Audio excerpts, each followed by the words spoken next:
अस्सलाम वालेकुम नाज़रीन। आज के अखबार के साथ मैं मौलाना आदिल दुआ से प्रोग्राम का आगाज़ करते हैं कि अल्लाह रब्बुल इज़्ज़त आज के रोज़ हम सब के लिए आसानियाँ पैदा करे, आमीन। बढ़ते हैं प्रोग्राम की जानिब। बकौल शायर, कातिल ने बाद कत्ल मेरे मुस्कुरा दिया, क्या खूब खूँ बहा के मुझे खूँ बहा दिया। डस्का, इंतखाब, पोलिंग, गोलियां, तड़तड़, कत्ल, मोबाइल, एम्बुलेंस, अस्पताल और जनाजे। पहले हमला गायब, फिर नमूदार। धुंध भी असरअंदाज हुई। ज़िम्न इंतखाब के ज़िमन में NA-75 में बहुत कुछ हुआ। तलक कलामी, हाथापाई, धक्कमपेल, अंधाधुंध फायरिंग तो जाने तक ले गई। इलेक्शन पर रिएक्शन आया तो सारी सियासत ही एक्शन में आ गई। लेकिन जाने क्यों गई, जिम्मेदार कौन है, कहीं जिक्र नहीं। ज़रा लहजे और लफ्ज़ मुलाहिज़ा कीजिए। नून लीग की तर्जुमान मरियम औरंगज़ेब हुकूमत को कहती हैं, धांधली की सरकार, सरदार, पैरोकार और पैदावार। 20 में रीपोलिंग क्यों, मामा जी का बेड़ा है। फायरिंग की गई, जानें ली गई, बदमाशी, गुंडागर्दी और रियासती दहशतगर्दी हुई। लेकिन जाने क्यों गई, जिम्मेदार कौन है, कहीं जिक्र नहीं। हुकूमती तर्जमान शिबली फराज भी बोले, नून लीग धांधली, करप्शन, बदमाशी और कॉन्फ्रेंसेस करती है। अल्हम्दुलिल्लाह हमारा वोट बैंक पंजाब में ऊपर जा रहा है। लेकिन जाने क्यों गई, जिम्मेदार कौन है, कहीं जिक्र नहीं। सूबाई तर्जमान फिरदौस बीबी कहती हैं, नून लीग को वोटों की ताकत से तारीखी रुसवाई का सामना करना पड़ा। गद्दी नशीनी और जानशीनी की सियासत का जनाजा बड़ी धूम से निकला। फिरदौस बीबी, शहरियों के जनाजे क्यों निकले, जिम्मेदार कौन है, कहीं जिक्र नहीं। मरियम बीवी ने लिखा, धांधली नहीं, मुनज़्ज़म ऑपरेशन हुआ। मुझे मालूम है 2 अफराद के नाम भी आ गए। शराफत से बता दें वरना मुझे बताना पड़ेगा। मरियम बीवी, ज़रूर बताएं, लेकिन जाने क्यों गई, जिम्मेदार कौन है, इसका कहीं जिक्र नहीं। दिन दहाड़े बदमाशी, गुंडागर्दी और दहशतगर्दी हुई, गोलियां चली, जाने गईं, ये सब कुछ मुल्क के सियासतदान कह रहे हैं। लेकिन जिम्मेदार कौन है, कहीं जिक्र नहीं। रीपोलिंग का मुतालबा हो रहा है, शौक़ से अमल दोहराएं, लेकिन जानों का ज़ामिन कौन होगा, इसका ज़रूर बताइए। मैं तो सिर्फ साबिर ज़फ़र के ये अल्फाज ही कहूँगा कि बना हुआ है मेरा शहर कत्लगाह कोई, पलट के माओं के लखते जिगर नहीं आते। नाज़रीन, हाज़िर होते हैं एक छोटे से वक्फे के बाद, साथ रहिएगा।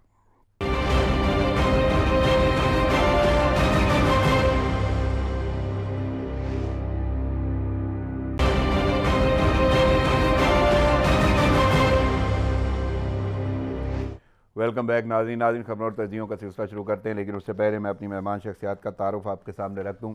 2 शख्सियात मेरे साथ प्रोग्राम में मौजूद होंगी। पहली शख्सियत जो स्टूडियो में मौजूद हैं, शोबा सियासत से उनका ताल्लुक़ है और अच्छा खासा अरसा इन्होंने सियासत में गुजारा और हुक्मरान जमात के साथ इनका ताल्लुक़ है। डिप्टी इंफॉर्मेशन शुमाली पंजाब तहरीक इंसाफ हैं।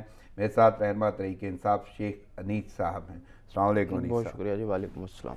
बहुत शुक्रिया आपका, आपने वक्त निकाला, प्रोग्राम में शिरकत की, थैंक्स अलॉट। मैं नाज़रीन दूसरी शख्सियत का तारुफ आपके सामने रख दूँ। दूसरी शख्सियत का ताल्लुक़ शोबा वकालत से है और वकालत के साथ साथ हालात हाज़िरा पर बड़ी गहरी नज़र है, तजिया कारी में बड़ी महारत रखते हैं। मेरे साथ मौजूद हैं माहिर कानून और तजिया कार बैरिस्टर वक्कास अबरेज़ खान साहब। अस्सलाम वालेकुम वक्कास जी। वालेकुम अस्सलाम अदील। वक्कास, आपकी भी वक्त तजिया और शिरकत का शुक्रिया। चलते हैं अखबारात की जानिब। सबसे पहली खबर जो लीडिंग स्टोरी है अखबारात की जीनत बनी, वो है वज़ीर आज़म जनाब इमरान खान का दौरा श्रीलंका। लेकिन मैं उस दौरे की जानिब बढ़ने से पहले अनीस साहब आपसे ये जानना चाहूँगा, क्योंकि आपने बड़ा वक्त दिया है इस PTI को, और स्पेशली मैं भी जानना चाहूँगा और अपने नाज़रीन को बताना चाहूँगा कि आपने कब से इस PTI को ज्वाइन किया और क्या क्या खिदमात अंजाम दे चुके हैं, और स्पेशली यानी वो दौर या वो वक्त जब वज़ीर आज़म पूरी तोगदो या पीक पे थे अपनी सियासत के, तो कुछ हमारे नाज़रीन को बताएं अपने आगाज़ का। बिस्मिल्लाहिर्रहमानिर्रहीम। बहुत शुक्रिया राना साहब, आपने मौका दिया। देखें, PTI बेसिकली एक उस नज़रिए का, उस नौजवान नस्ल का ख्वाब है जिसको आज हम अल्लाह ताला की मेहरबानी से अल्लाह ताला ने पाया तकमील तक पहुँचाया। हमारी ख्वाहिश थी इमरान खान वज़ीर आज़म बने, तब्दीली आए मुल्क में। इन ये 40 साल का ये जो एक पंजे माफिया के गड़े हुए थे, जिस तरह के लोग यहाँ पर बैठे हुए थे और जो मुल्क इन्होंने हालात किया उससे हम छुटकारा चाहते थे। अभी हम लोगों ने, अल्लाह का शुक्र है, आगाज़ हो गया। अभी हमें बहुत सारे और काम करने हैं, बहुत सारा काम। मैं 2007 में कोऑर्डिनेटर बना था जी मुझे जाहिद काज़मी साहब ने कोऑर्डिनेटर बनाया था, मीडिया कोऑर्डिनेटर, तो मैंने उनके साथ काम किया।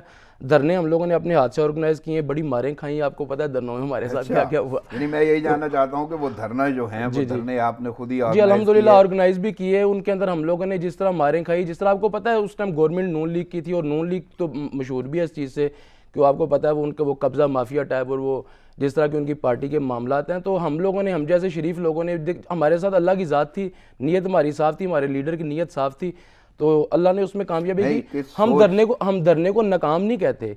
धरना बेसिकली हमारे मुल्क के लिए जितना ज़रूरी है, ये आपको आने वाले टाइम में भी पता चलेगा। उसने इस कौम को जगाया, इमरान खान ने उस धरने के ज़रिए इस कौम को जगाया। आज हम जिस जगह से पहुंचे उसमें अल्लाह की मेहरबानी के बाद बहुत सारा हाथ नहीं, मैं जानना ये चाहता हूँ कि सोच किताबें आप पीटीआई से जुड़े। जी मैंने आपको बताया, हम नौजवानों के अंदर तो हम लोगों ने जब आंख खोली तो हम किसी और पार्टी से नहीं आए। मुझ जैसे लोग हम लोगों ने आंख खोली इमरान खान के विजन के साथ, नजरियाती तौर जी नजरियाती तौर के ऊपर इमरान खान को। जब आप ये देखें कि मेरी मंगनी हुई तो मेरे ससुर ने मुझे कहा ये देखो जी ये कौन सी जमात के साथ जिसके पास 2 लोग नहीं है। 2007-8 में क्या था पीटीआई में, लेकिन उस वक्त जो लोग मजाक करते थे कि हमारी एक सीट, पहले एक भी सीट नहीं थी, फिर एक सीट थी, आज अल्लाह का शुक्र है पाकिस्तान में हुकूमत है। ये आप उस जद्दोजहद और वो मुसलसल जद्दोजहद, उस नजरिए को जिसके पीछे हम चले थे, आज हम उस वजह से अल्लाह ताला ने हमें ज़िमनन सवाल पूछ रहा हूं कि मुतमईन है। जी अल्हम्दुलिल्लाह, अल्लाह का बड़ा। चलें आगे बढ़ते हैं, अखबारात की जानिब चलते हैं। और पहला सवाल मैं बोल रहा था कि वज़ीर आज़म इमरान खान का श्रीलंका का दौरा है, वहाँ पे पहुँचे हैं, रेड कारपेट इस्तकबाल किया गया, गार्ड ऑफ ऑनर पेश हुआ, तोपों की सलामी, शानदार वेलकम पर उन्होंने इज़हार तशक्कुर भी किया। तो कैसे देख रहे हैं आप श्रीलंका? देखें राना साहब, अल्लाह का बड़ा फजल है, अल्लाह ताला ने पाकिस्तान को ऐसा लीडर दिया ना कि जिसकी इंटरनेशनली हर जगह पर इज़्ज़त है।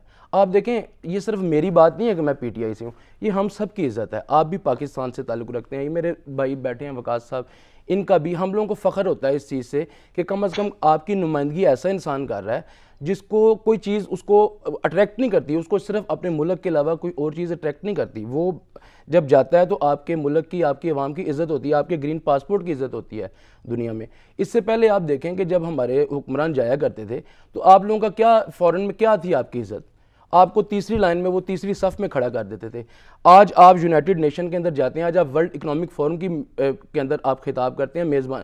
आज ये जो बैनुल अक़वामी माहौलियाती जो इन्होंने ये जो डे मना रहे हैं उसके ऊपर पाकिस्तान मेज़बानी कर रहा है, तो ये हमें खुशी की बात है कि हम इंटरनेशनली, हमारी इज़्ज़त बढ़ रही है, हम लोगों का वकार बहाल हो रहा है, जो हमारा वकार हमारा जाता है। नहीं लगता कि पहले के अगर हुक्मरान पाकिस्तान के जाते रहे हैं तो उनका भी कोई प्रोटोकॉल, रिस्पेक्ट और ये सारी देखें मैं आपको एक बात बताऊँ, खाली रिस्पेक्ट उन्होंने आपको स्टेट को देना होता है। ये एक चीज़ होती है जो आपको नज़र आती है कि आप किस विजन, क्या विजन लेकर जा रहे हैं। आप वहाँ पर उनको, हमारे वज़ीर आज़म गए हैं, वो वहाँ पर उनके साथ जो यादाश्त के ऊपर, जो टेक्नोलॉजी के ऊपर, और जो उन्होंने उनको सी पैक के बारे में कहा है कि आपको हम चाहते हैं कि आप भी देखिए, आप हमारी पॉलिसी चेक करें, हमारे पास एक विजन है वहाँ जाने के लिए। हम कह रहे हैं कि सी पैक के अंदर हम अंगेज कर रहे हैं दुनिया को। हमारा इससे पहले क्या था, हम किस तरह मशहूर थे उस टाइम, हम टेररिज्म के तौर पे हमें मशहूर किया गया था, एक बहुत बड़ी चाल थी, लेकिन हम लोगों ने उसको काउंटर किया ही नहीं।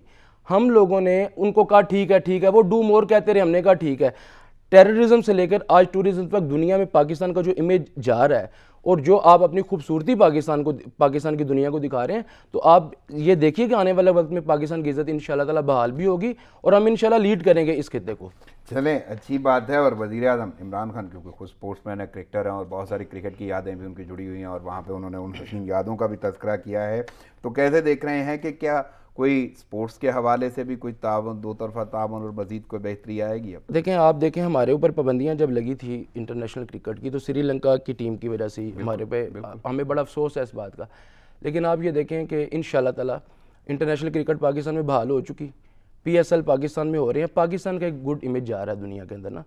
हम उनके साथ खाली क्रिकेट के ऊपर नहीं, मजीद और भी जो स्पोर्ट्स हैं उनके साथ हम श्रीलंका को एंगेज कर रहे हैं इस चीज़ के ऊपर, और वो बड़े खुश हैं इस बात पे कि हमें इस तरह का रिस्पांस मिल रहा है। इंशाल्लाह ताला आप देखिएगा कि आने वाले वक्त में हम श्रीलंका के स्पोर्ट्स के ऊपर भी बहुत सारी और इनके साथ मामला तय करेंगे। सही, चलें मैं ज़रा वकास साहब की जाना चाहता हूँ। वकास, आप कैसे देख रहे हैं वज़ीर आज़म इमरान खान का दौरा है Sri Lanka?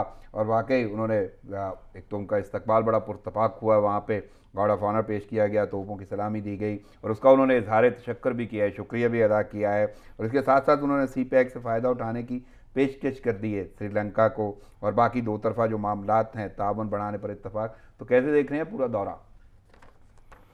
I think this is a very happy ओमन इंटरनेशनली, और स्पेशली मैं बात करूंगा कि वज़ीर-ए-आज़म पाकिस्तान का कि हमेशा ये बात करते थे कि जितनी भी स्टेट्स हैं, फॉरेन कंट्रीज हैं, इनके साथ पाकिस्तान को दो तरफा और बायलैटरल इश्यूज पे और ताल्लुकात पे गौर होस्ट करना चाहिए। Then this is a great step on the part of present prime minister.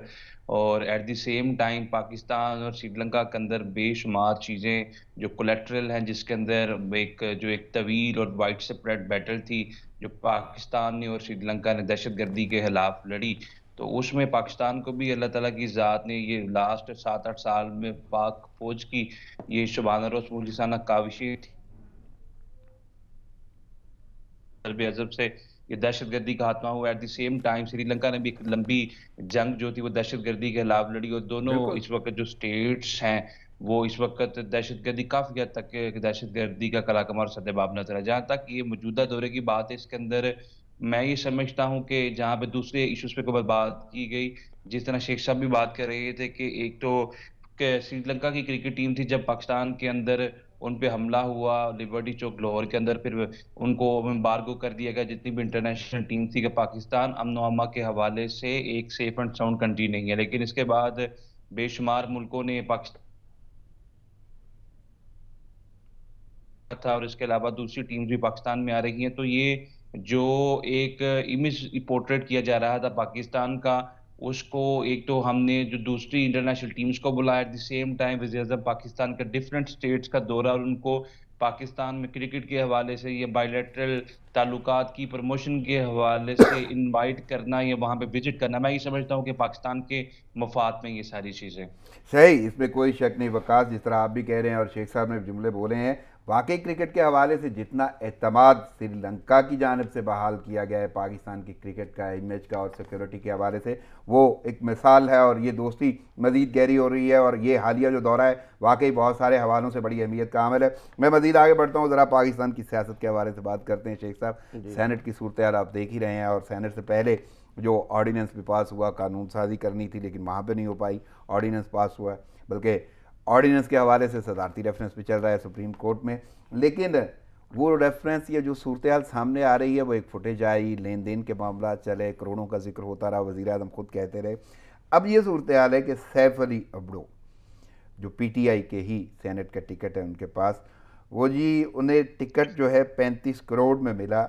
ये पार्टी रहनुमाई लियाकत जतोई उन्होंने दावा किया है और अब्दो साहब ने नोटिस भिजवा दिया उन्हें और उन्होंने वादे तौर पे ये बोला कि जल्द आपसे मुलाकात होगी हमारी। जी बिल्कुल होगी। अब मैं अब आपको ये पहले इसके दो हिस्सों में मैं आपको जवाब दूंगा, आप मुझे 1 मिनट दीजिएगा। जी।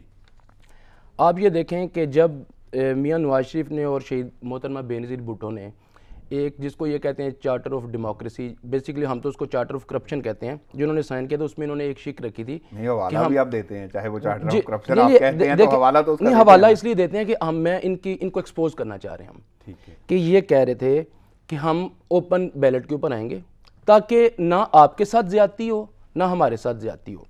यहाँ पर ज़मीर बिकते हैं, आपको पता है ज़मीर बिकने की अभी ताज़ा मिसाल तो आपने देखी है कि किस तरह बिकते हैं। और पाकिस्तान की हिस्ट्री में पहली मरतबा ज़मीर फरोशी के ऊपर अगर किसी ने अपने 20 सिटिंग MPs को निकाला है तो उसका नाम, उस मर्द कलंदर का नाम इमरान खान है। हिस्ट्री मुझे निकाल के दिखाएं पाकिस्तान की। यहाँ पर अगर आपका बंदा करप्शन करता है तो हमारे लोग उसको दिफा करते हैं। इनको हम वाहिद वो पार्टी थे, हम उस पार्टी के लोग हैं जिसने सबसे पहले, हमारे लीडर ने अपने इलेक्शन से पहले बहुत सेंसिटिव टाइम पे, अगर हम 2+2 वाले लोग होते ना तो हम इलेक्शन से पहले कभी भी अपने MPs को ना निकालते, हमें उसका नुकसान होने का अंदेशा था। लेकिन अल्लाह के ऊपर कामिल ईमान था, उसने 20 MPs निकाल के इस मुल्क की शराफिया को यह पैगाम दिया कि करप्शन करने वाले का अंजाम ऐसा करूँगा। अच्छा, अब बात है ओपन बैलेट की, सदारती रेफरेंस की। आप असम्बली में बिल लेकर गए, इन्हीं चार्ट ऑफ करप्शन के लोगों ने, जिन्होंने आपस में माना हुआ था कि तुम मेरे भाई, मैं तुम मेरी करप्शन बचाना, मैं तुम्हारी बचाऊंगा। जब ओपन बैलेट की बात हुई ये भाग गए। क्यों? पैसा मंडी में फेंका हुआ था। छांगा मांगा की सियासत जो नवाज शरीफ ने पाकिस्तान में शुरू की, और आज जरदारी जो कि अपना वो मालो दौलत और अपना जर लेकर जो मार्केट में इस टाइम आ चुके लोगों को खरीदने के लिए, उस चीज़ को इनको पता था कि हम लोगों ने लोगों को खरीद के अपने वोट, जब इनके 6 MPs थे KP में, वहाँ से ये 2 सेनेटर इलेक्ट करवा रहे थे 20-22 वोटों से, वो कहाँ से आए थे? ये ओपन बात है। अच्छा, इसमें ना ये टेक्निकल जिसमें उलझाते हैं ना आवाम को। सीधी सी बात है कि इनको ओपन बैलेट इसलिए सूट नहीं करता कि इन्होंने लोग खरीदने होते हैं। ओपन वोट अगर होगा, ओपन बैलेट होगा, तो पाकिस्तान, अभी कल सुप्रीम कोर्ट की आपने जजमेंट सुनी है, जो उन्होंने जो रिमार्क्स दिए हैं, सॉरी जजमेंट कह रहा हूँ, जो रिमार्क्स दिए हैं, उन्होंने कहा है कि बादियों नज़र में तो यही है कि जो वीडियो नज़र आई है उसके ऊपर ज़मीर खरीदे जा रहे हैं। हम लोग इसके ऊपर अगर असम्बली में बिल लाएं तो आप उसको सपोर्ट नहीं कर रहे। हमने सदारती रेफरेंस, मशरूत सदारती रेफरेंस है कि सुप्रीम कोर्ट से हम लोग रहनुमाई ले रहे हैं कि आप हमें बताएं अगर इसमें कानून की कोई ऐसी शिक नहीं है तो ओपन बैलेट करें। इससे इनको क्या तकलीफ है, मुझे बताएं। इनको सिर्फ एक ही तकलीफ है कि इनकी जो सारी ज़िंदगी जो इन्होंने बोलियाँ लगाई, जो इन्होंने मंडियाँ लगाई, वो इनकी बंद हो रही है, इनके कारोबार बंद हो रहे हैं, क्योंकि सीधे रास्ते से आपको पता नहीं ये आए तो ना ये पाकिस्तान को चला सकेंगे। मैं अब सवाल करूं? जी जी बिल्कुल कर, जी बिल्कुल ज़िमनन सवाल है इसी जी से जी। मुताल्लिक। पहली बात तो ये कि जो वो फुटेज सामने आई जी उसमें पीटीआई के लोग, जी पीटीआई के लोग थे, बिल्कुल बिल्कुल जिन के नाम लिए बिल्कुल गए, बिल्कुल वो भी पीटीआई जी बिल्कुल थे। क्या उनके बारे में कोई एक्शन लिया गया? यानी वजीर दिफा का नाम आ रहा है, उसी तरह स्पीकर का नाम आया कौमी असम्बली के, अच्छा, तो क्या कोई एक्शन हुआ? मैं बताता हूँ। नाम आए, नाम तो मैं भी, मेरा भी कोई कल दे देगा, मैं आपका भी नाम दे दूंगा। जो वीडियोस में प्रूफ आए वो लोग हमने 2018 में इलेक्शन से कब निकाल दिए, उनका पीटीआई से कोई ताल्लुक नहीं है। आज अगर मैं कह दूं वजीर दिफा ने या वजीर खजाना, वजीर कानून जो सबाई है ना, जी वो जी अभी उन्हें सर, उनको हमने फारिग कर दिया ना, अभी किया हमने ना? उनको फारिग कर चलें दिया। उन्हें भी कर वो दिया, प्रूफ- तो वो उसमें तो प्रूफ- नाम तो और भी बहुत मैं आ आपको रहे बता हैं। रहा हूं जैसे वजीर, मैंने बोला कि परवेज खटक साहब का नाम आया ना, उनका हाँ, कोई प्रूफ तो नहीं है। वो नाम कोई और शख्स नहीं, वही जो जिसको आप मुल्ज़म ठहरा रहे हैं वही कह रहे हैं। नहीं सर, उनको तो हमने निकाल दिया। वो आप उनसे ये तवक्को रखते हैं कि जिनको हमने पार्टी से निकाला है वो पार्टी के भले की कोई बात करेंगे? वो पार्टी के भले की कभी भी बात नहीं करें। वो हमारे खिलाफ मानी जाए सर, उन्होंने तो कुरान की भी सफाई दी थी। उन्होंने तो कुरान रख के कहा था कि जी वो उन लोगों ने कि कुरान सर पे रखा था। या रिएक्शन तो सर होगा ना, देखें अभी वीडियो सामने, ये पहले वीडियो सिर्फ देखी गई थी, वीडियो दी नहीं गई थी। अब वीडियो आ गई है, कमेटी प्राइम मिनिस्टर ने तश्कील दे दी 3 रुकनी कमेटी, उसमें हमारे और भी लोगों को उन्होंने बुलाया क्वेश्चन आंसर के लिए। अब आप ये देखिएगा कि 40 दिन का टाइम था मेरे गालबन कमेटी के पास। आप उनकी वो जो हमें सिफारिशात देंगे उसके ऊपर आपको अमल होता नजर आएगा। ये कोई ये ज़िमनन सवाल चलेंगे और बहुत शॉर्ट क्योंकि दौरानिया ऐसा है, मुझे आगे बढ़ना है। कमेटी की ज़रूरत क्या थी? स्पीकर कौमी असम्बली तो कह रहे थे कि सबके पास रिपोर्ट है एजेंसियों के। नहीं, एजेंसियों के पास रिपोर्ट है, आपने उसको कानून तो फुलफिल करना था ना, जो भी उसका वो करके हम, इसने कुछ ज्यादा ये कुछ सालों में फैसला नहीं देना। कुछ ऐसा कोई आउटपुट नजर आएगा? कोई आप देखिएगा, आपके सामने मैं आपको इस प्रोग्राम में बैठ के गारंटी कर रहा हूं कि आपको इस दफा इमरान खान नहीं छोड़ेंगे। वो जिस हद तक जा सकेंगे वो इस कौम की भलाई ये करके जाएंगे। इनको कानून के मुताबिक सजा मिलेगी और इंशाल्लाह ओपन बेल्टिंग अगर हो गई तो इनका रास्ता भी बंद होगा। अच्छा, सैफ अली अब्रो की बात सुन, देखें पीटीआई की आपके रहनुमा, पीटीआई वो चीज़ है कि अगर आपको टिकट ना मिले तो आप इंटरनली उसको आप इस तरह ओपन बैठ के पार्टी के खिलाफ बात नहीं कर सकते। दूसरी बात, उन्होंने इल्ज़ाम लगाया 35 करोड़ रुपए का, उनको नोटिस तो चला गया है। अब ये बात हाई कोर्ट के अंदर, उन्होंने कहा हाई कोर्ट में मुलाकात होगी अबड़ो साहब ने, बिल्कुल आप ये देखिएगा कि हाई कोर्ट के अंदर मुलाकात होगी और इनको जिन्होंने इल्जाम लगाया या इनको साबित करना पड़ेगा या इनको सजा होगी। 2 ही चीजें हैं ना, या साबित करेंगे या सजा। तो ये अपने ही एक दूसरे के खिलाफ नहीं, देखें ये तो पार्टीज में चलता है, ये अपने अपने ज़र्फ की बात होती है। उनका ज़र्फ इतना था कि उनको टिकट नहीं मिला, उन्होंने आके मीडिया में कह दिया, ये ज़र्फ की बात होती है। पार्टी के अंदर बड़ी जानें, बड़ी कुर्बानियां, बड़ा खून देना पड़ता है, फिर आपकी इज्जत बहाल होती है। ये नहीं होता कि आपको आज कुछ नहीं मिला तो आप चलें, मैं जरा अब्रेज साहब से पूछ लेता हूँ। वकास, आप क्या कहेंगे? सैफ अली अब्ड़ो को पीटीआई का सेनेट टिकट 35 करोड़ में मिला, ये पार्टी रहनुमा लियाकत जतोई है, उन्होंने दावा किया है और सैफ अली साहब ने उन्होंने नोटिस भेज दिया है, वो भी कह रहे हैं कि जल्द मुलाकात होगी हाई कोर्ट में। तो कैसे देख रहे हैं पीटीआई के अंदर ये इख्तलाफात और ये सूरत हाल नज़र आ रही है? और बल्कि इस वक्त जो हालिया सूरत हाल है उसमें तो ये जो ऑर्डिनेंस लाया गया है और ओपन बैलेट की बात हो रही है, तो ये चीज़ें तो पीटीआई के हवाले से बड़ी अजीब हैं। देखिए, जहां तक आपके पहले क्वेश्चन का ताल्लुक है, तो पार्टीज के अंदर अतीत पाकिस्तान की 73 साला पॉलिटिकल हिस्ट्री को देखें तो पार्टीज में एक दूसरे के खिलाफ इल्जाम भी लगाए जाते हैं। अगर पार्टी किसी एक कैंडिडेट को टिकट देती है और दूसरे को इग्नोर करती है, नेगेट करती है, तो वो डेफिनेटली इल्जाम की बुछार या किसी को लान तान करना या किसी के खिलाफ ऐसी बातें करना, this is not a new thing, a new tradition in the Pakistani political system. जहां तक आपके दूसरे क्वेश्चन की बात है कि जो सदारती ऑर्डिनेंस लाया गया, उस हवाले से 2 चीजें आप गोशगुजार करना चाहूंगा। नंबर 1 ये कि एक बड़ा सिंपल सा क्वेश्चन एडवाइजरी जुरिसडिक्शन में आर्टिकल 186 के पराए में सुप्रीम कोर्ट ऑफ पाकिस्तान के सामने रखा गया है, जिसमें सुप्रीम कोर्ट ऑफ पाकिस्तान से सिंपली ये चीज पूछी गई है कि अगर हमने ये जो सीक्रेट बैलेट पेपर है अगर हमने इसको सेनेट के इंतखाबात को ओपन बैलेट पेपर के थ्रू या शो ऑफ हैंड के थ्रू करवाना है तो इसमें हमें आयन के आर्टिकल 226 के अंदर अमेंडमेंट करनी पड़ेगी या इलेक्शन कमीशन 2017 के सेक्शन 122 के अंदर अमेंडमेंट करनी पड़ेगी। अगर तो आर्टिकल 226 में अमेंडमेंट करते हैं तो 2/3 मेजॉरिटी से करनी पड़ेगी, जो कि पीटीआई के पास पार्लियामेंट के अंदर मौजूद नहीं है। अगर तो सेक्शन 122 के अंदर अमेंडमेंट करनी है तो सादा अक्सरियत से करनी पड़ेगी, जो कि इनके पास है दोनों हाउसेस के अंदर गालिबन मौजूद है। लिहाजा ये एक बड़ा एक सिंपल सा क्वेश्चन था जो कि सुप्रीम कोर्ट ऑफ पाकिस्तान ने एड्रेस करना था, लेकिन जो इररेलेवेंट फैक्ट्स हैं वीडियो सामने रखना या दूसरे ओबिडिक्टम या जो भी दूसरे एडवर्स ऑब्जर्वेशन सुप्रीम कोर्ट की तरफ से आ रही हूँ, मैं बतौर स्टूडेंट ऑफ लॉ ये समझता हूँ कि सुप्रीम कोर्ट का एक बड़ा सिंपल काम था कि आप उनको ये बताएं एडवाइजरी ज्यूरिसडिक्शन में, चूंकि एडवाइजरी ज्यूरिसडिक्शन जो है आयन के आर्टिकल 186 के तहत that is not binding and that is not mandatory for parliament to follow on, तो लिहाजा एक क्वेश्चन ऑफ लॉ था जो कि सुप्रीम कोर्ट उस इरा का इजहार करती। और जो प्रेजेंट सिनारियो है उसमें मैं बतौर स्टूडेंट ऑफ लॉ ये जरूर कहना चाहूंगा दिल के अगर पाकिस्तान के अंदर ये सीक्रेसी और ये सीक्रेट बैलेट पेपर को ओपन कर दिया जाए तो ये मैं ही समझता हूँ कि पॉलिटिकल कल्चर के अंदर पार्लियामेंट के अंदर जितनी भी पार्टीज बैठेंगे सबके मुफाद में है। यहाँ पे कोई दो राय नहीं है, ना आप इस पे दो राय रखते हैं, ना मैं रखता हूँ, ना पाकिस्तान की आवाम रखती है कि सेनेट के इंतखाबात में जमीर फरोशी होती है, सेनेट के इंतखाबात में पैसा चलता है, करप्ट प्रैक्टिसेस आती हैं और सुप्रीम कोर्ट तशरीह कर सकती है, रेफर कर सकती है, मशावरत या राय दे सकती है, तो वो लाजम बात है वो देंगे। आगे क्या सूरत हाल होती है वो आगे देखते हैं, और कोई यानी उनकी तशरीह या उनकी बातों पे तो कोई कदगन है ही नहीं। लेकिन मैं थोड़ा सा मजीद आगे बढ़ूंगा क्योंकि हम सेनेट की बात कर रहे हैं, तो मैं ज़रा शेख साहब से एक और हेडलाइन शेयर कर लूँ। परवेज़ रशीद सेनेट इलेक्शन की दौड़ से बाहर हो गए। अच्छा, उनका मामला जो था ट्रिब्यूनल ने अपील उनकी मुस्तरद कर दी है, लेकिन मरियम नवाज कहती हैं परवेज़ रशीद एक फ़र्द नहीं नजरिए जमहूरियत का नाम है। लेकिन इसके साथ ही दूसरी जो हेडलाइन है वो फैसल वाडा साहब की है कि सेनेट इलेक्शन लड़ सकते हैं। ट्रिब्यूनल ने पीपी रहनुमा कादर मंदोखेल की अपील मुस्तरद कर दी, उन पर दोहरी शहरियत का मामला है। तो कैसे देख रहे हैं ये दोनों फैसले? आप देखें, बड़े अफसोस की बात है कि हम अपनी मर्ज़ी के फ़ैसलों को मानते हैं और अपने अगेंस्ट फैसलों को। अभी परवेज़ शाह खान के बारे में भी किसी ने ये दी थी इलेक्शन ट्रिब्यूनल में, उन्होंने वो मुस्तरद कर दी, वो अहल करार दे दिया उनको। फैसल वाडा को अहल करार दे दिया, उनके वकील ने कल बयान दे दिया कि जो उन्होंने शहरियत थी वो उन्होंने छोड़ दी। यहाँ तक बात क्लियर हो गई। बात आ गई परवेज़ रशीद की। परवेज़ रशीद को नहीं था पता कि वो नादहिंदा हैं पंजाब हाउस के?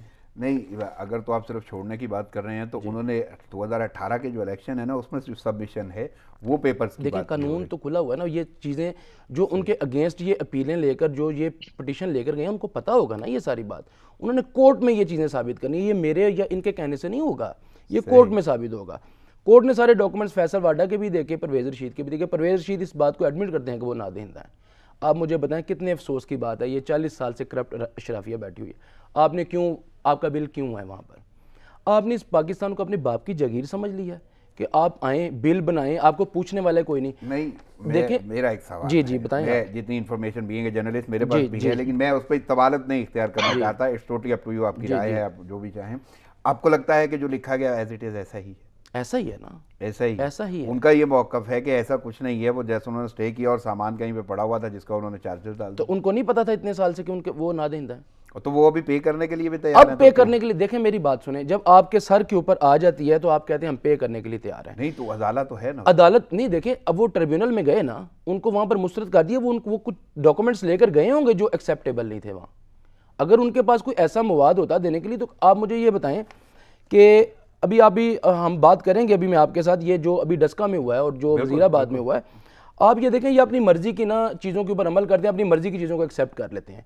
जहाँ इनको फ़ायदा नज़र आता है वहाँ इनको कानून भी ठीक नज़र आता है, जहाँ पर इनको फ़ायदा नज़र नहीं आता वहाँ पर इनको कानून के अंदर फिर ये जल्सों में खड़े होकर अदालतों के ऊपर भी, फौज के ऊपर भी ये बातें भी करते हैं। मैं ये कहना चाह रहा हूँ कि फैसल वाडा के कागज़ एक्सेप्ट हुए, इस बात के ऊपर उन्होंने कहा जी ये जमहूरियत का नाम है। मरियम नवाज ने कहा ये जैसी जमहूरियत है, ये पाकिस्तान के अवाम को परवेज़ रशीद के बारे बहुत अच्छी तरह पता है कि वो कैसी जमहूरियत को चल रहे हैं, कैसी जमहूरियत को लेकर चल रहे हैं। वो नादहिंदा थे, ये साबित हो चुका, लिहाजा नादहिंदा बंदा तो इलेक्शन नहीं लड़ सकता ना जी। चले नहीं, अगर वो पे एक बिजली का बिल वो देना सर वो अब दे रहे हैं, वो अब दे रहे हैं ना राणा साहब, वो इस वक्त दे रहे हैं। जब उनके पास, वो पहले सोए हुए थे। मैं यही कानूनी एक राय लेना चाहता हूं। जी जी, आप बिल्कुल बिल्कुल, वो मेरे से ज्यादा अच्छा आपको कानूनी तौर पे बताएंगे। आपसे मैं जानना चाहूंगा वकास कि आप क्या कहेंगे कि उन पर एलिगेशन लगाया और वो पेमेंट देना चाहते हैं, तो उस वक्त उनको मुस्तरद कर दिया गया उनकी अपील को, तो कैसे देख रहे हैं इस मामले को? देखिए, हमारे लॉ के अंदर दिल एक मैक्सिम बोला जाता है, he who sleeps over his right sleeps over him, meaning thereby के equity has the vigilant not the indolent. इसका मतलब ये है कि आप जो भी काम करते हैं that must be done with in the limits of the law and with in the time which is provided by law. अगर टाइम बाद कोई चीज हो जाए that is not acceptable and that is not admissible before any court और any tribunal इन पाकिस्तान, जो specifically आपने question किया। लिहाजा किसी शख्स को कन्विक्ट करते हुए या किसी शख्स के कागजात मुस्तरद करते हुए एट द सेम टाइम, ये कोई नैब की अथॉरिटी नहीं है कि जिसमें आप प्री बार्गेनिंग कर लेते हैं और आप समझते हैं कि मैं जो भी आपका लेन देन है मैं करने के लिए तैयार हूं, उसके बाद मुझे छोड़ दिया जाए या मुझे सेफ पैसेज दे दिया जाए। This is a separate and distinct matter and this is a separate and distinct footage as well, कि जहां पे आपने तमाम शुबाहत की रोशनी में चीज मंजूर करवानी है कि मेरे जो भी कागजात हैं इसके अंदर किसी किस्म का एलिगेशन अगर लगाया गया है तो उसमें मैं किसी किस्म का डिफॉल्टर नहीं हूं। लिहाजा इन पे अब जो फर्दर इनके पास अब कोर्ट्स हैं, हमारी अपेक्स कोर्ट भी है, हमारी सुप्रीम कोर्ट भी है, दोनों फोरम मौजूद हैं जहां पे जाके ये फर्दर अपील कर सकते हैं और उसके बाद अगर वो उनको एक्सेप्ट करते हैं तो ये कंटेस्ट कर सकेंगे। यानी कानूनी और हवाले से जो फैसला इसके दिया गया अलावा है ट्रिब्यूनल की जानिब से, उसमें कोई ऐसी कदगन नहीं है कि हम एतराज लगाएं। जी अदील, मैं समझ नहीं सका आपका क्वेश्चन। मैं ये पूछ रहा हूं कि जो फैसला दिया गया है उसमें कोई ऐसा कदगन नहीं है कि हम एतराज लगाएं। देखिए अदील, इसमें कदगन यही है कि अब फर्दर जो भी इस पे रिस्ट्रिक्शंस इंपोज की गई हैं जिनके तहत इनको मुस्तरद किया गया, उन्हीं ग्राउंड्स को चैलेंज किया जाएगा, उसकी सही, यानी ऑथेंटिसिटी वो को, मजीद अपील डिसीजन की की तरफ जा साउंडनेस सकते को। हैं, अपील कर सकते हैं। जी बिल्कुल अपील कर सकते हैं। देखिए, इलेक्शन ट्रिब्यूनल के अगेंस्ट हाई कोर्ट में, सुप्रीम कोर्ट में दो फोरम इनके पास अवेलेबल है और इन दोनों फोरम्स पे ये जाके अपील का हक रखते हैं और कोर्ट अगर इनको फर्दर इनके कागजात नामजदगी को मुस्तरद करती है तो फिर उसके बाद ये इनएलिजिबल हो जाएंगे, फर्दर इलेक्शन कंटेस्ट नहीं कर सकेंगे और और इनकी बिहाफ पे अगर कोई एक सब्स्टिट्यूशन में या अल्टरनेटिव कोई कैंडिडेट होगा तो वो नून लीग की तरफ से करेगा। लेकिन बाजार पाकिस्तान की अगर हम जुडिशियल हिस्ट्री को देखें तो इस तरह के बहुत सारे केसेस थे। तो टाइम बीइंग कोर्ट्स क्या करती हैं, इस तरह के ऑर्डर्स को सस्पेंड कर देती हैं और उनको इलेक्शन लड़ने की इजाजत दे देती हैं और उसके बाद इस केस की पेंडेंसी है, इस केस में तवालत चलती रहती है और इस केस को किसी हाथ 6 महीने या 1 साल के बाद डिसाइड कर दी जाता है। लिहाजा मुझे ये लगता है कि अगर ये कोर्ट्स की यानी अगर कोर्ट चाहे तो ऐसा है ना। जी, अगर कोर्ट चाहे तो कोर्ट इस ऑर्डर को, जो ट्रिब्यूनल का ऑर्डर है, उसको सस्पेंड कर सकती है और इनको इलेक्शन लड़ने की इजाजत दे सकती है। लेकिन अभी जहां तक जो प्रेजेंट सिनारियो की बात है उनमें इनके कागजात मुस्तरद हो चुके हैं और ये नाहल हो चुके हैं, इलेक्शन नहीं लड़ सकते। सही। और फैसल वाडा के हवाले से क्या कहेंगे? दोहरी शरीयत का मामला था और उन पर भी बहुत ज्यादा कदगन लग रहे थे और अपोजिशन तो बहुत ज्यादा हवा दे रही है उस मामले को।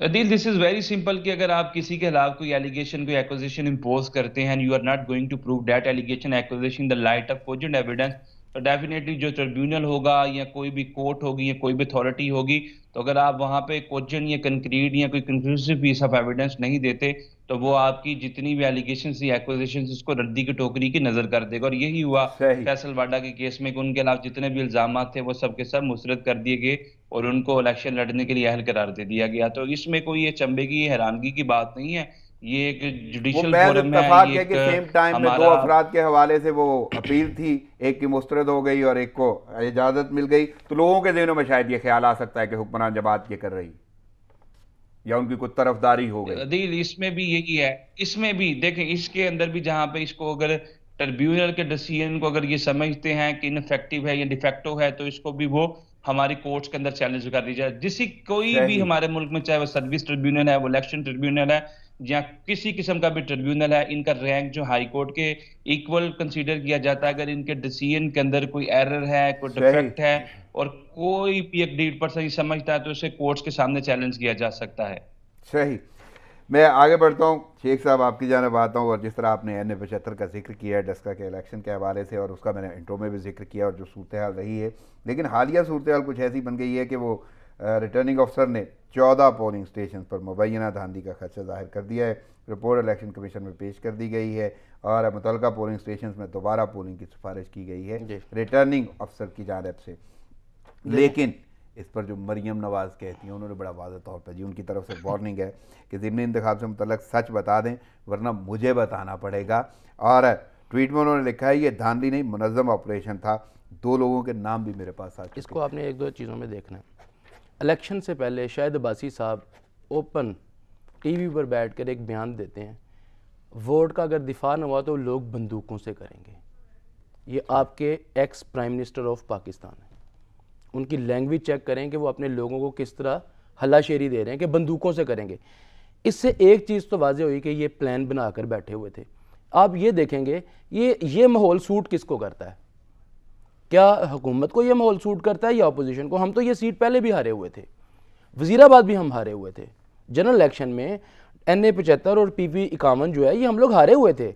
लेकिन उस आपने ये देखना, ये जो बड़ा ववेला करते हैं ना हमारी मकबूलियत ये वो, उस टाइम हम कितने मार्जिन से हारे थे? जो NA 75 वाली सीट है हम 40,000 के मार्जिन से हारे थे।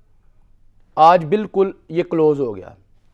अच्छा, एहसन इकबाल साहब अपने हाथ से लिख के दिया है कि 20 पोलिंग स्टेशन पर हमें शकूक व शुबहात हैं, इसके ऊपर रीपोलिंग करवाई जाए।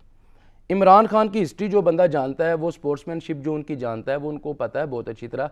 89 में श्रीकांत ने भी इसी तरह आउट होते वक्त कहा था, आपको याद होगा, पूरे पाकिस्तान को पता है इस बात का कि जी मैं गलत आउट हुआ हूँ। उन्होंने अपनी स्वाबदीद इस्तेमाल करते हुए उसको दोबारा बैटिंग का मौका दिया और वो अगली गेंद पे फिर आउट हो गया। पूरी दुनिया ने देखा। ये इमरान खान को भी जानते नहीं है, उसका बहुत बड़ा दिल है। हम जो उसके नज़रिए पर उनके ऊपर जो हमारी जान निकलती है ना देखकर उनको, हम जो फिदा होने का दिल करता है उनकी इन्हीं अदाओं के ऊपर। हम लोग स्टैंड लेकर बैठे थे, नहीं जी हम जीत गए हैं, उन्होंने कहा दोबारा करवा दो। इनकी डिमांड के ऊपर, ऑपोजिशन की डिमांड पे, ये PDM की डिमांड पे, जो मिक्स अचार है ना, ये मिक्स अचार तो इसकी डिमांड पे अमला कहाँ चला? मैं बताने लगा हूँ। ये जो मिक्स अचार है जिसके अंदर हम लोगों ने तेल की जगह एंड में डीजल डाल दिया ना इस अचार में, ये इनके ही डिमांड के ऊपर ये सारी जमातें थी ना, 11 एक जगह पे लड़ी थी, PTI अकेली थी। अब अमला कहाँ चला गया? हिस्ट्री चेक करें पाकिस्तान मुस्लिम लीग नवाज की, आपको पता हम लोगों को तो कोई इस तरह की तंत्रियां तो आती नहीं PTI वालों को। ये नहीं, हम देखें, हम लोगों ने, हम वो थे जो 4 हलकों के लिए निकले थे। ये 126 दिन का धरना हमने 4 हलकों के लिए दिया था। इन्होंने आज बात की, हम जीते हुए इलेक्शन को कह रहे हैं जी ठीक है 20, इन्होंने एहसन इकबाल ने लिख के दिया कि 20 हलकों में रीपोलिंग करवा लें। हमने कहा जी करवा लें। अमला किधर गया? आपने वो देखा था? और आप इनकी वीडियोस के ऊपर ना राणा साहब जाएं, ये एक ऐसी लीडर हैं, ये माशाल्लाह इनकी हिस्ट्री बड़ी बड़ी, कैलबरी फाउंट, और जनाब 2005 से 2006 मेरी लंदन तो क्या पाकिस्तान में भी कोई प्रॉपर्टी नहीं। मतलब इनको ये कहना चाहिए मैंने लंदन तो क्या पाकिस्तान में भी कभी सच नहीं बोला। ये हिस्ट्री है कि ये झूठ बोलते हैं। लेकिन आप इनकी फोटोशॉप, मेरी अर्ज सुने, मैं 1 मिनट ले रहा हूँ सिर्फ आपसे, 1 मिनट। इनकी फोटोशॉप वीडियो जो इन्होंने PTI के जलसे को अपना करके दिखाया जिसमें वो हाथ ठीक नहीं थे, आपने मतलब ये बच्चे को पता है ये बातें कि जो ये नौसरबाजियां इस पार्टी की तरफ से इनकी कायद मोहतरमा कर रही हैं।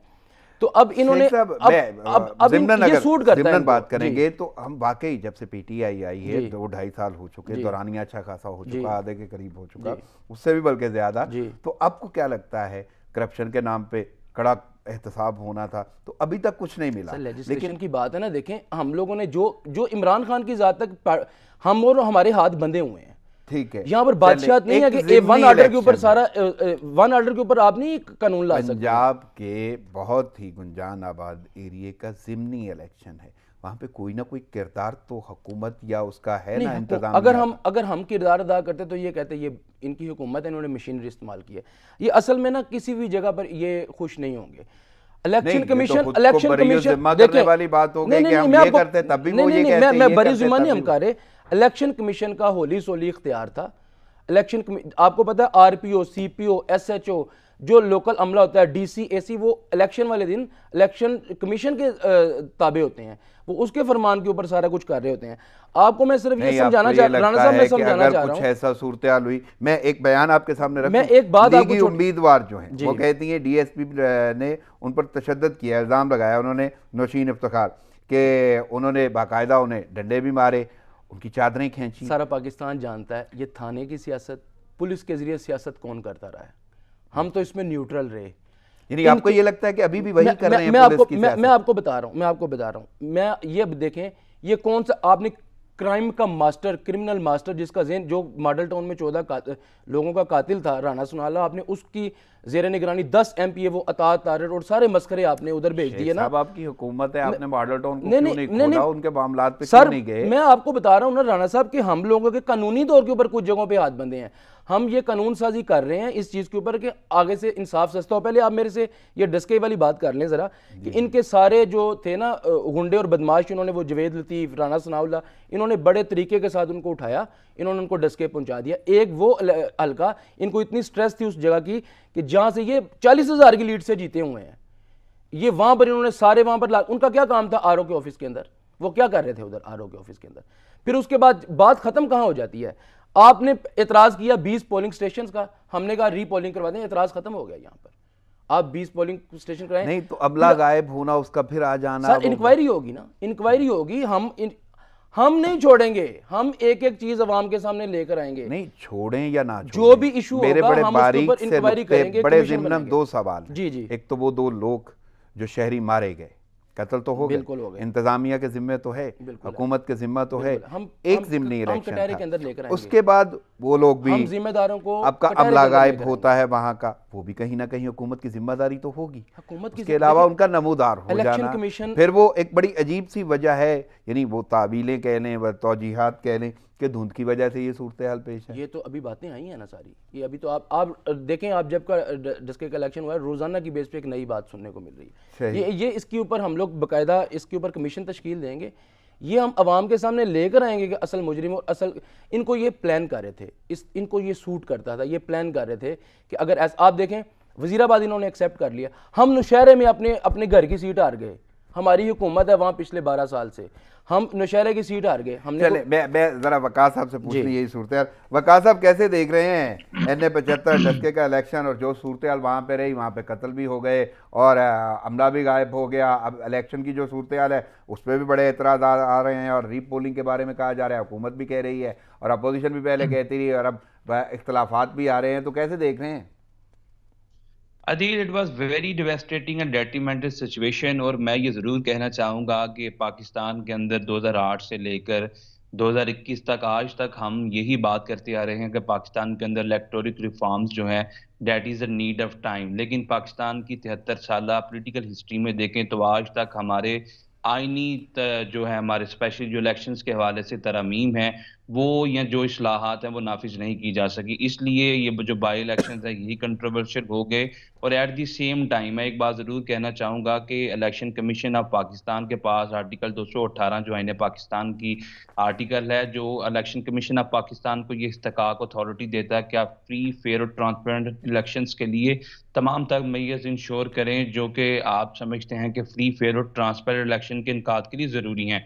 Eight the same time article 220 है जो कि ये कहता है कि तमाम स्टेट की मशीनरी, चाहे वो फेडरल हो चाहे वो सूबाई हो, वो इलेक्शन कमीशन की एड एंड असिस्टेंस के लिए इलेक्शन मुनक्कद करवाने में या इनको बाहुबी हैरोहरियत से सरंजाम दिलवाने के लिए इनकी एड और असिस्टेंस करेंगे। जहां तक वो इलेक्शन, ये जो बाई इलेक्शंस की बात है, और स्पेशली जो 23 प्रिजाइडिंग ऑफिसर्स और इनके मुतलका जितने भी वोट्स थे या जो भी ये लेकर जा रहे थे बॉक्सेस वगैरह, जिसको कंट्रोवर्शियल कर दिया गया, यहाँ इसकी बात है। इस हवाले से चीफ इलेक्शन कमीशन की जो कॉल थी, जो चीफ सेक्रेटरी को मसूल हुई, जिसमें चीफ सेक्रेटरी ने ये कहा कि मैं देखता हूं, मैं ये समझता हूं कि चीफ इलेक्शन कमिश्नर एक इतना प्रोमिनेंट और पिवटल अथॉरिटी है पाकिस्तान के अंदर कि जिसकी इंटरवेंस के बगैर या जिसकी अथॉरिटी को एक्सरसाइज किए बगैर आप कभी भी साफ और शफाफ इंतखाबात नहीं करवा सके। और अगर साफ और शफाफ इंतखाबात ना हो तो इस कौम का मैंडेट चोरी करने के मुतरादिफ है। लिहाजा जब चीफ सेक्रेटरी को कहा गया, आईजी को फोन ना उठाया गया, तो मैं ये जरूर कहूंगा कि चीफ इलेक्शन कमीशन के पास इलेक्शन एक्ट 2017 और आईन पाकिस्तान के आर्टिकल 2020 के तहत, आर्टिकल 220 के तहत उनके पास ये पावर अथॉरिटी मौजूद है कि वो चीफ इलेक्शन, हमारे जो पंजाब के चीफ सेक्रेटरी हैं और at the same time IG के अगेंस्ट लिखकर वजीर आला को भेज सकते हैं कि उनको बरतरफ कर दिया जाए, चूंकि इन्होंने एड और असिस्ट नहीं किया। एट द सेम टाइम वहां की जो लोकल वक्का पुलिस साहब, थी यहाँ या पे जो मुझे सिर्फ कानूनी नुक्ता इतना चाहिए कि आप यहाँ पे जिम्मेदार किसको ठहराएंगे? देखिए, जहाँ यहाँ पे जिम्मेदार जो हमारी सूबाई जितनी भी मशीनरी है, स्पेशली यहाँ के जो डीसी हैं, यहाँ के जो डीपीओ हैं, जिनकी ये लाइबिलिटी थी, जिनकी ये रिस्पॉन्सिबिलिटी थी कि वो जो अच्छा, यानी प्रिजाइडिंग सूबाई ऑफिसर थे हुकूमत के जिन्होंने अंडर अपने ही वो बॉक्सेस इंतजामिया या रिटर्निंग मशीनरी ऑफिसर्स आती को है? जमा करो जी। वो सूबाई हुकूमत के अंडर ही वो मशीनरी या इंतजामिया आती है?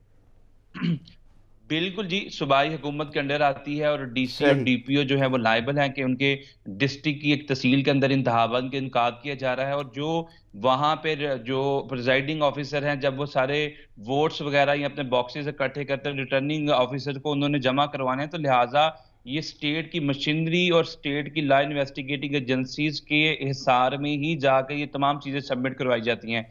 ये क्या सही। तरीकाकार है कि 23 पोलिंग एजेंट्स हैं और आपके 23 प्रिजाइडिंग ऑफिसर्स हैं, जो कि एक जैसा बहाना करते हैं, जिनकी बैटरीज डेड हो बिल्कुल। चुकी हैं, जिनको धुंध की प्रॉब्लम और है, वो गायब और हो फिर एक जाते हैं वक्त और में ये सेम फट से टाइम में वो जाके आ पहुंच जाते जाते हैं। हैं।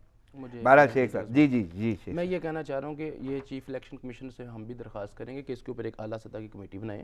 सही। ये अवाम का हक है कि उनको पता चलना चाहिए कि उनके साथ ये किसने किया। मेरी सिर्फ ये बात है कि आप ये चेक करें कि ये मामला, मैं पहले भी अर्ज़ कर चुका हूँ कि ये किसको सूट करता है, ये माहौल किसको सूट करता है। ये पूरा एक ये जो क्रिमिनल्स का ग्रुप था, उन्होंने ऑलरेडी तश्कील दिया था ये माहौल। मैंने आपको शायद अब्बासी का बताया, मामला है कि मैं जरूर उस पे गुफ्तगू करता। इन्होंने इसके इस माहौल वो कामयाब हो गए अपने, उन्होंने यही वो चाहते थे, वो यही माहौल बनाना चाह रहे थे, वो उनको सूट करता था, क्योंकि उनको पता कि उनका बयानिया देखें। यहाँ थी जंग, एक सेकंड मुझे दीजिएगा, यहाँ थी जंग बयानिया की, इनका बयानिया था फौज के खिलाफ, इनका बयान आप देखें। हमारे वोट महंगाई के लोग रोना, तो हमारे वोट बढ़ गए। इंक्वायरी हो रही है और लाजम बात है इंशाल्लाह ताला हम अवाम के सामने लेकर आएंगे। मैं आगे बढ़ता हूं। अगली जो हेडलाइन है, बरतानवी कंपनी ब्रॉडशीट ने शरीफ फैमिली को 45 लाख रुपए अदा कर दिए। रकम एवन फील्ड अपार्टमेंट्स अटैच करने की दरखास्त अदालत से वापस लेने पर लीगल फीस के अखराजात की मद में अदा की गई। जुमला में सिर्फ वो मरियम नवाज का जो रद्द अमल है कि जी अल्लाह अपने बंदों की हिफाजत खुद करता है, करप्शन पकड़ने गए थे 45 लाख देकर। अल्लाह वाकई अपने बंदों की हिफाजत खुद करता है और अल्लाह ताला हिफाजत करता है। आप देखें, उसकी मिसाल ये है कि अल्लाह जब मुश्किल मुल्क के ऊपर वक्त आया तो अल्लाह ने इमरान खान की हिफाजत की, तो अपने बंदों की हिफाजत करता है। हाँ, जो करप्ट होते हैं उनको अल्लाह मुल्क बदर कर देता है। मैं बताने लगा हूँ ना, मैं उसके ऊपर मैं आ रहा हूँ ना, जिनकी टाइम बड़ा महदूद, जी खत्म करने लगे हैं। ये मैं सिर्फ ये आपको कह रहा हूँ कि आप ये देखें, वो ये जो 45 लाख रुपए अदा किए, ये प्रॉपर्टीज जो अटैच करनी थी उसकी हमने विड्रॉल की ना। आप अभी ये देखिएगा, ये जो ब्रॉडशीट के ऊपर कमीशन बैठा है, जो अभी डॉक्टर शीरी मजारी की ज़ेर क़यादत जो हो रहा है, और उसमें आपने इसके अंदर देखना है कि हम लोग ये भी चीज़ अवाम के सामने लाएंगे कि ये कब से ब्रॉडशीट के मामला, तो आपको पता है ये हमारी गवर्नमेंट में तो नहीं शुरू हुए ना, ये जब से शुरू हुए हैं और आज के दिन तक हम पाकिस्तान की अवाम ने कितना पे किया इनके बारे में। वो मंजर-ए-आम पे आएगा, वो मंजर-ए-आम पे आएगा सारा कुछ, आप देखेंगे। आप वकास साहब कैसे देख रहे हैं जी ब्रॉडशीट का मामला, और 45 लाख देने पड़ गए हैं, और मरियम नवाज कहती हैं करप्शन पकड़ने गए थे 45 लाख देकर जान छुड़ाई।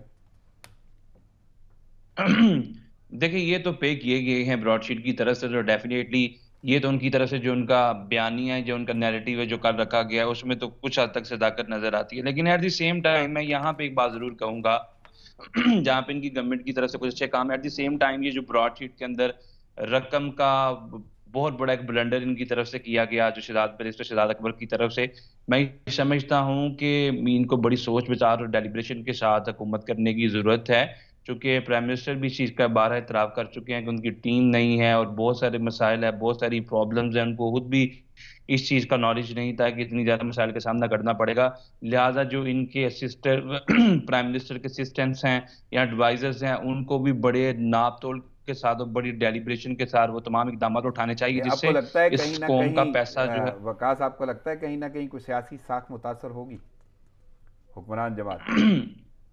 देखिए अदील, इससे पहले भी बहुत सारे ऐसे मामला, बहुत सारे ऐसे जो इश्यूज थे वो कौम के सामने आए भी, और कुछ अपोजिशन देर अपना गुजरने के एतमाद बाद तो नहीं बहाल कर पाई अवाम पे। हमने अब जो एहतजाज देखे, जो जलसे जुलूस देखे, तो ऐसी सूरत हाल और कड़ा एहतसाब, और इमरान खान तो वाकई उसी हवाले से उन्होंने एक स्लोगन भी था उनका करप्शन के खिलाफ, तो लेकिन अभी तक कुछ सामने नहीं आया। और अब अगर ऐसी सूरत हाल सामने आ जाती है कि ब्रॉडशीट का मामला और उसमें भी पैसे देने पड़ जाएं, देखिए, इसमें तो मैं समझता हूँ कि एक इंडिपेंडेंट इंक्वायरी ज़रूर कॉन्स्टिट्यूट करनी चाहिए और इमरान खान साहब को खुद इसमें ये सारी इंक्वायरीज़ को सुपरवाइज़ भी करना चाहिए, या इनके जो भी स्पेशल लोग हैं, जो इनके बड़े करीबी लोग हैं, उनको सुपरवाइज़ करना चाहिए और सही इसको बता मन की साहब, जान वक्त की तक किल्लत के पहुँचाना बाद चाहिए। मुझे इजाज़त लेना होगी आपकी शिरकत वक्त और तजिए का शुक्रिया शेख साहब, आपकी आमद और प्रोग्राम में शिरकत का बहुत शुक्रिया। नाज़रीन, प्रोग्राम का वक्त खत्म हो जाता है, मुझे इजाज़त दीजिए, दुआओं में याद रखिएगा।